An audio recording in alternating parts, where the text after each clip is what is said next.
तीन टूरिस्ट्स एक पुराने टेम्पल को एक्सप्लोर करने जाते हैं और ये एक सिंपल सा एक्सप्लोरेशन होना चाहिए था, लेकिन जल्द ही उन्हें एहसास हो जाता है कि ये कोई मामूली एक्सप्लोरेशन नहीं होने वाला है। इनफैक्ट इस टेम्पल के अंदर कुछ राज छिपे हैं, कुछ पुराने राज। ये दिलचस्प कहानी टेम्पल फिल्म की है और आज की वीडियो में हम इसी फिल्म की कहानी को जानेंगे। So now with that said, let's roll the intro.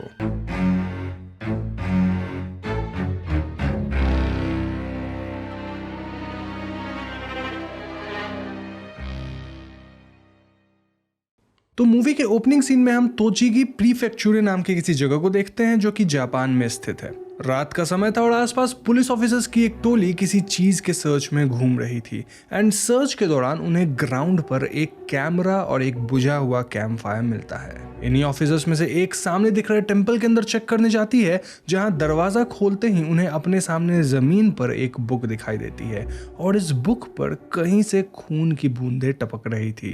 फिर अचानक वो ऑफिसर ऊपर देखकर चीखती है और यहीं पे सीन कट हो जाता है। तो यहाँ से सीन एक हॉस्पिटल पे शिफ्ट होता है, जहां हम प्रोफेसर रेयो, उनके ट्रांसलेटर इटोकू और एक पेशेंट को कमरे में देखते हैं, जहां रेयो उस पेशेंट से कुछ सवाल जवाब कर रहे थे। रेयो उस पेशेंट से पूछते हैं कि उसके साथ एग्जैक्टली क्या हुआ था। ये सुनकर वो पेशेंट एकदम सहम जाता है, जिसके बाद रेयो उस पेशेंट को एक रिकॉर्डिंग दिखाते हैं जिसमें केट नाम की लड़की थी और केट ने ही ये रिकॉर्ड किया था। रिकॉर्डिंग में केट बताती है कि ये उसका नया कैमरा है और जल्दी वो जापान जाने वाली है विद अ बॉयफ्रेंड जेम्स। वो जापान अपने एक प्रोजेक्ट के सिलसिले में जा रही थी जिसका टॉपिक है चेंजेस इन रिलीजन, और इस पे रिसर्च करने के लिए वो जापानीज बुद्धिस्ट टेम्पल्स को एक्सप्लोर करना चाहती है। ये क्लिप देखकर पेशेंट, जिसका नाम क्रिस्टोफर था, वो रियो को अपनी कहानी बताना शुरू करता है, या फिर हम कह सकते हैं वो अपनी कहानी को याद करना शुरू करता है। तो कहानी फ्लैशबैक में 5 दिन पीछे चली जाती है, जहां हम केट को क्रिस्टोफर के साथ एक होटल में जाते हुए देखते हैं और इस होटल में केट का बॉयफ्रेंड जेम्स उनसे मिलता है। ये तीनों ओयामा के लिए निकल जाते हैं, जो कि टोक्यो के पास ही स्थित था। क्रिस्टोफर को जापानीज आती थी और वो यहाँ केट और जेम्स का ट्रांसलेटर की तरह मदद करने आया था।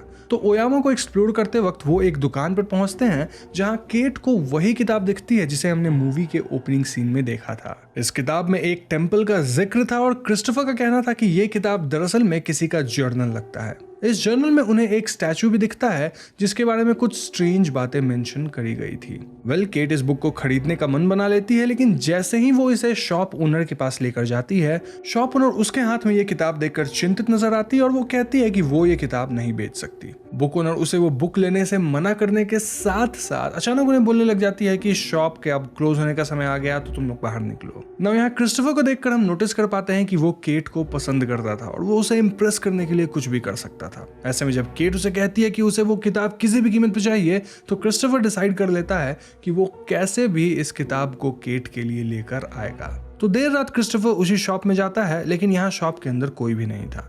क्रिस्टोफर को लकीली अपने सामने शेल्फ पे ही वो किताब रखी मिल जाती है, जिसे वो उठा लेता है कि तभी यहाँ सिएता नाम का एक छोटा बच्चा आता है और क्रिस्टोफर सिएता से पूछता है कि शॉप की ओनर कहाँ है। सिएता सिंपली रिप्लाई करता है कि अभी वो यहाँ नहीं है। खैर, क्रिस्टोफर सिएता को बताता है कि उसे इस बुक की बहुत जरूरत है और वो सिएता से इसे ले जाने की परमिशन लेकर शॉप से बाहर आ जाता है। तो इसके बाद क्रिस्टोफर इस किताब को लेकर एक छोटे से बार में जाता है और इस बुक को पढ़ने लगता है। क्रिस्टोफर के साथ वाली सीट पे ही बैठा हुआ आदमी क्रिस्टोफर को बताता है कि इस जर्नल में जिस टेम्पल का जिक्र है वहां न जाना ही बेहतर होगा, क्योंकि वो टेम्पल क्रिस को बीमार कर देगा। ऐसे में क्रिस टेम्पल के बारे में बार के ओनर से पूछता है और ओनर कहता है कि ये टेम्पल उसके ही गांव में है। साथ ही वो क्रिस को वहां तक पहुंचने का रास्ता भी बता देता है। खैर, बार से लौटते हुए क्रिस को रोड पे एक ओल्ड लेडी दिखती है जिनकी आंखें नहीं थी और वो ओल्ड लेडी क्रिस को उस टेम्पल में जाने से मना करती है। इस इंसिडेंट से क्रिस काफी डर जाता है और वो भागकर होटल में आकर सो जाता है। अब एक भूतिया या कर्स टेम्पल में जाना, वो भी बिना उसकी कहानी जाने, ये खतरे से खाली नहीं होता। ऐसी ही एक कहानी में रुद्र और उसकी भारतीय ऐतिहासिक सर्वेक्षण टीम उत्तराखंड के एक भूतिया टेम्पल में जाती है और वहां इस टीम के मेंबर एक एक करके गायब होने लगते हैं। तो फिर आगे क्या होगा? क्या रुद्र बच पाएगा? वेल, इस कहानी को पूरी तरह से जानने के लिए आपको कुकू एफएम पे घोस्ट टेम्पल ऑडियो बुक सुनना होगा। देखो, कुकू एफएम जो है ना, वो इंडिया का लीडिंग ऑडियो शो प्लेटफॉर्म है जहां 4500 से भी ज्यादा ऑडियो बुक्स है और इन ऑडियो बुक्स को आप कहीं भी और कभी भी सुन सकते हैं। ये ऑडियो बुक्स रीजनल लैंग्वेजेस में भी अवेलेबल है और ऐसा इसीलिए क्योंकि कुकू एफएम एक मेड इन इंडिया ऐप है। कुकू एफएम पे आपको बुक समरीज मिल जाएंगी और यहाँ मैं उनसे बात करके आपके लिए एक स्पेशल ऑफर लेकर आया हूँ। जी हाँ, आपको बस मेरा कोड HAUNTT50 यानी कि HAUNT50 यूज करना है, जिससे आपको ईयरली सब्सक्रिप्शन पे 50% ऑफ मिल जाएगा। यस, मैं मजाक नहीं कर रहा। जो सब्सक्रिप्शन 399 का है वो मिलेगा सिर्फ और सिर्फ 199 में। लेकिन ध्यान रहे कि ये सिर्फ पहले 250 यूजर्स के लिए एप्लीकेबल है, तो वेट क्या कर रहे हो, जल्दी से जाओ। लिंक डिस्क्रिप्शन और पिन कमेंट दोनों में है, इस पे क्लिक करो। मेरा कोड HAUNTT50 जरूर यूज करना 50% ऑफ के लिए और कुकू एफएम को एंजॉय करो। Happy listening. Anyways, coming back to story, हमने देखा कि क्रिस सो गया था, लेकिन थोड़ी देर बाद क्रिस्टोफर को एक नाइटमेयर आता है जिसमें उसे सिएता, वो बुक स्टोर वाली लेडी और कुछ ऐसे भी लोग दिखते हैं जिनसे वो आज तक नहीं मिला।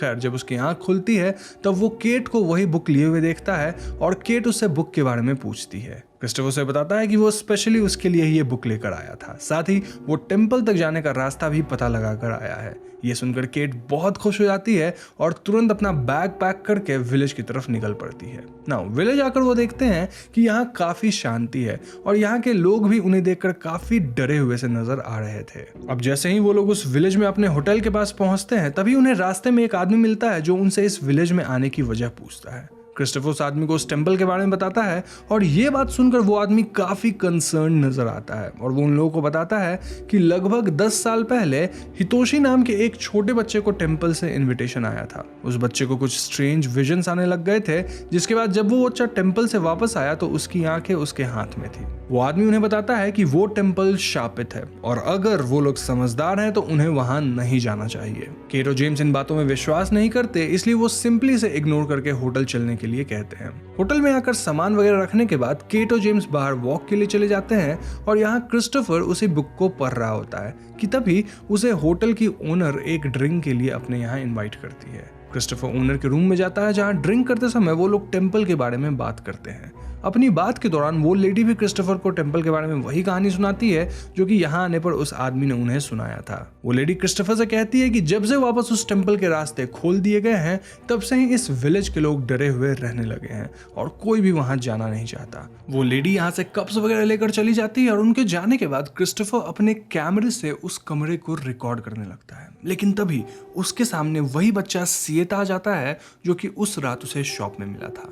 क्रिस्टोफर से पूछता है कि वो यहाँ क्या कर रहा है, जिस पे सिएता रिप्लाइज कि ये तो उसका घर है। फिर सिएता क्रिस्टोफर को बताता है कि वो उसे एक टेम्पल तक ले जा सकता है क्योंकि वो वहां पहले भी जा चुका है। इसी बीच होटल की ओनर यहाँ आ जाती है और सिएता उनके पीछे पीछे उनके साथ यहाँ से चला जाता है। अब क्रिस्टोफर होटल वापस आ जाता है जहाँ उसे एक अंधा आदमी दिखता है। क्रिस्टोफर उस आदमी के पास जाता है and to a complete surprise ये आदमी और कोई नहीं बल्कि हितोशी था। जी हाँ, वही हितोशी जो कि बचपन में उस टेम्पल के अंदर गया था। क्रिस्टोफर उनसे टेम्पल के बारे में पूछता है तो हितोशी बताते हैं कि बचपन में सिर्फ वही नहीं थे जो वहां गए थे, बल्कि वहां कुछ और भी बच्चे गए थे जो कि एकदम से गायब हो गए थे। वो बच्चे वही टेम्पल के पास वाले पहाड़ पर खेल रहे थे।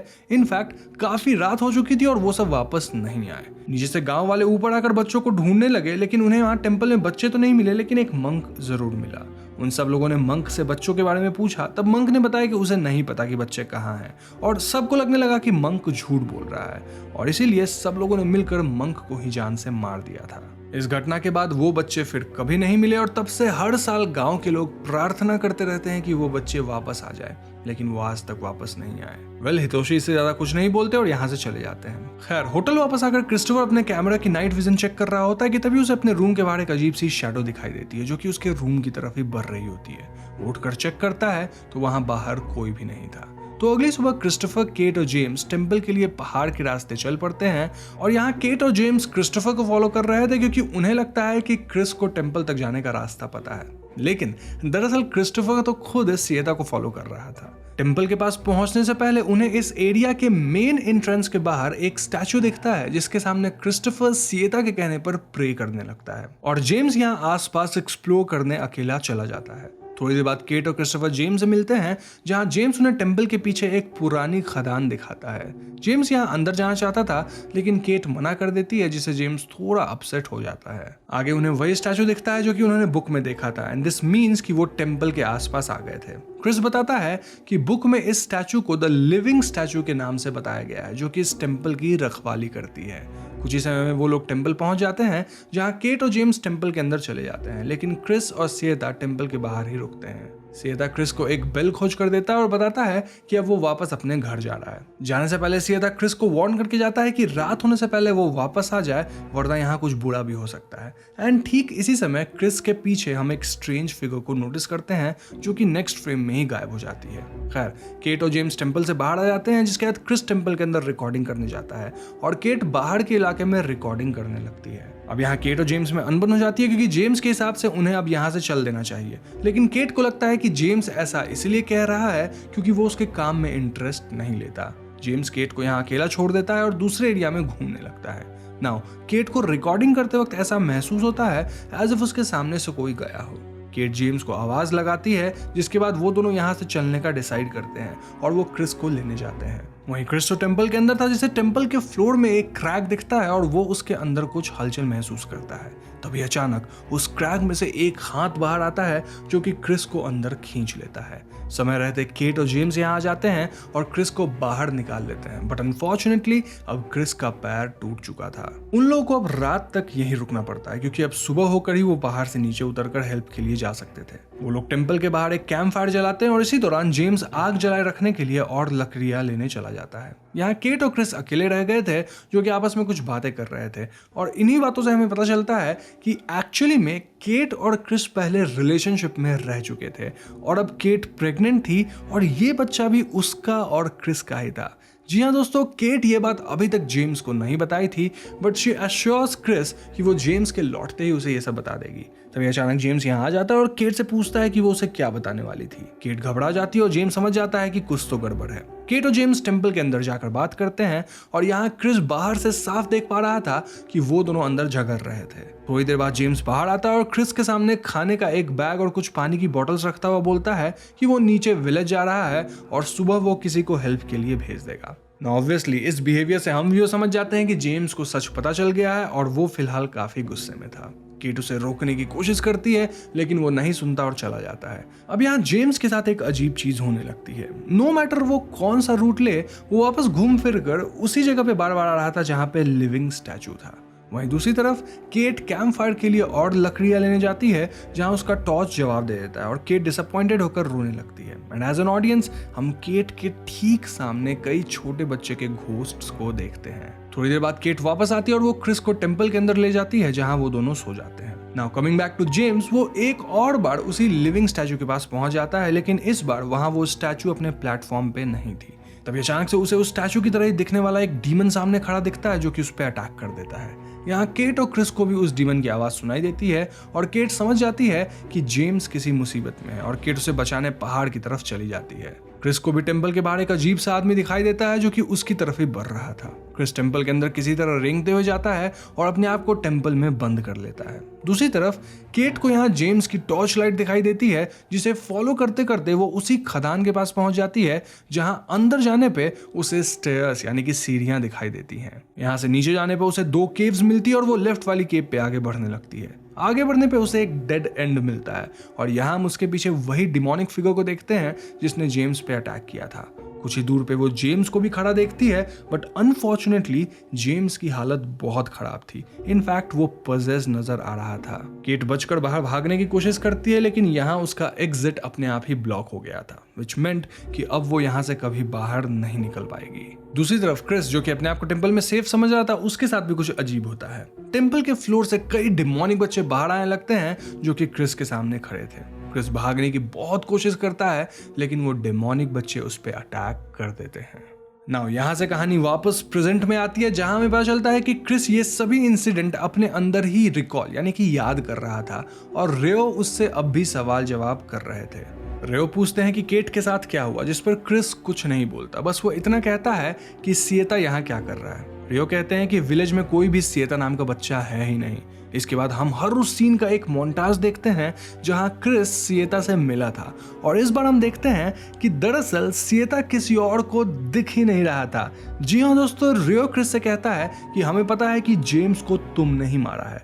इसी के साथ हम एक और फ्लैशबैक देखते हैं जहां जेम्स को वो डीमन नहीं बल्कि क्रिस ही मार रहा था। क्रिस को कुछ समझ ही नहीं आ रहा था कि आखिर क्या हो रहा है और वहां क्या हुआ था। रियो अपने डिपार्टमेंट में कॉल करके बताते हैं कि क्रिस सच नहीं बता रहा है, और ठीक तभी हम रूम के बाहर ही एक बेंच पे सिएता को देखते हैं जिसकी आंखें डिमोनिक ब्लैक हो जाती है। ऐसा होते ही क्रिस कमरे के अंदर पोजेस्ड हो जाता है और वो एक पेन से रियो के ट्रांसलेटर इटोकू पे अटैक करके उसे मार देता है। मूवी के क्लोजिंग सीन में हम उसी होटल के ओनर को देखते हैं जो कि यहाँ उन बच्चों की फोटो के आगे एक कैंडल रख रही थी जो कि सालों पहले यहाँ से गायब हो गए थे, और यहाँ हम साफ देख पाते हैं कि सिएता भी दरअसल उन्हीं बच्चों में से था जो कि कई साल पहले गायब हुआ था। इसी के साथ फिल्म खत्म हो जाती है। तो दोस्तों, ये थी टेम्पल फिल्म की कहानी, एंड आई नो कि आपके मन में इस फिल्म के एंडिंग को लेकर कुछ सवाल होंगे। सो डोंट वरी, मैं आपको अपनी पर्सनल थियरीज बताता हूँ। सो बेसिकली मूवी में काफी कुछ हम व्यूअर्स के इमेजिनेशन पे छोड़ा गया है, लेकिन अगर मैं थियराइज करूँ तो शायद उस टेम्पल में कोई इविल प्रीस्ट रहता होगा जिसने उन बच्चों के ग्रुप को इविल एंटिटीज में बदल दिया या फिर उन्हें मार दिया,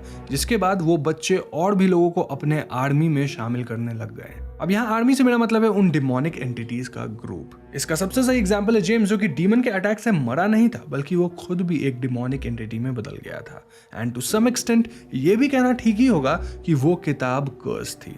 उस शापित किताब की वजह से ही क्रिस सिएता के कांटेक्ट में आया, जिसके बाद सिएता ने क्रिस को कंट्रोल करना शुरू कर दिया और उसके हाथों अपने विक्टिम्स को टेंपल तक पहुंचाया, एंड इनफैक्ट उसके ही हाथों उन्हें जान से भी मरवाया। अब आपने गौर किया होगा तो ये किताब कोई एक फॉर्मल बुक नहीं थी बल्कि एक जर्नल की तरह थी। तो हो सकता है इस जर्नल को उस प्रीस्ट ने ही लिखा होगा या फिर उस मंक ने जो कि उस टेंपल में रहता था जिसे गांव वालों ने मार दिया था। तो अब ये किताब कर्स्ड है और अपने विक्टिम्स को ल्योर करती है। Now coming to Chris, well Chris ही था जो कि बाकी लोगों को मार रहा था, और इस बात का एविडेंस हमें मूवी के कुछ एंडिंग सीन में दिख जाता है जहां क्रिस सिएता के कंट्रोल में आकर इकोटू को जान से मार देता है। दिस सर्टेनली प्रूव्स कि क्रिस ने शायद केट और जेम्स पे भी अटैक किया होगा। अब उस टेंपल की असली कहानी क्या थी, वहां उन बच्चों के साथ क्या हुआ और वो घोस्ट्स कौन थे जिन्हें क्रिस देख पा रहा था, ये सब हमें फिल्म में नहीं बताया गया है। लेकिन गेस किया जाए तो शायद उसी इविल प्रीस्ट या मंक ने उन बच्चों को डीमन बना दिया होगा या फिर उन्हें मार दिया होगा, जिसके बाद वो डीमन बन गए और इस टेंपल का कर्स शुरू हुआ। फिलहाल तो ऐसा लगता है कि इस टेंपल का हर विक्टिम मानो टेंपल का फॉलोअर बन जाता है, जिसका काम है दूसरे लोगों को यहाँ तक लाकर उन्हें भी विक्टिम बनाना, मानो वो किसी तरह की फौज खड़ी कर रहे हों। अब ये थोड़ा कॉन्ट्राडिक्टरी इसलिए है क्योंकि अगर आपको याद हो तो सिएता ने क्रिस को बोला था कि शाम से पहले वापस आ जाना। तो अगर सिएता क्रिस से बस गलत काम ही करवाना चाहता था, उससे विक्टिम्स को ल्योर करना चाहता था, तो फिर वो उसे सजेशन क्यों दे रहा था? तो यहाँ मेरा थियरी ये है कि वो जो बच्चे हैं वो चाह कर डीमन नहीं बने हैं, बल्कि उनके मर्जी के खिलाफ उन्हें डीमन बनाकर उनसे काम करवाया जा रहा है। ये काम ऑब्वियसली मंक ही कर रहा होगा या फिर उस टेंपल का किसी तरह का कर्स होगा। तो कभी कभी वो बच्चे हेल्प तो करना चाहते होंगे, लेकिन अल्टीमेटली उनका काम है विक्टिम्स को उस टेंपल तक लाना, उनकी फौज खड़ी करना, जो कि वो एंड में करेंगे ही। और इस डिमोनिक एंटिटी के इन्फ्लुएंस में इंसान किसी को भी मार सकता है। तो बस यही थी मूवी टेंपल की एक्सप्लेनेशन। मुझे पूरी उम्मीद है आपको ये वीडियो पसंद आई होगी। अगर वीडियो पसंद आई तो लाइक और शेयर करना मत भूलिएगा। और जाने से पहले मैं आपको फिर से याद दिला दूं कि डिस्क्रिप्शन और कमेंट में दी गई पहले लिंक पर क्लिक करके आप कुकू FM को डाउनलोड कर सकते हैं, और वहां आप मेरा कोड HAUNTT50 यानी कि HAUNT50 जरूर यूज कीजिएगा, ताकि आपको ईयरली सब्सक्रिप्शन पे 50% ऑफ मिल जाए, यानी 399 के बदले 199 में। और अगर आप इस चैनल पे नए हैं तो चैनल को सब्सक्राइब करके बेल आइकॉन को जरूर दबा दीजिए, क्योंकि हम अपने चैनल पे ऐसे इंटरेस्टिंग वीडियोस लाते रहते हैं। पीस।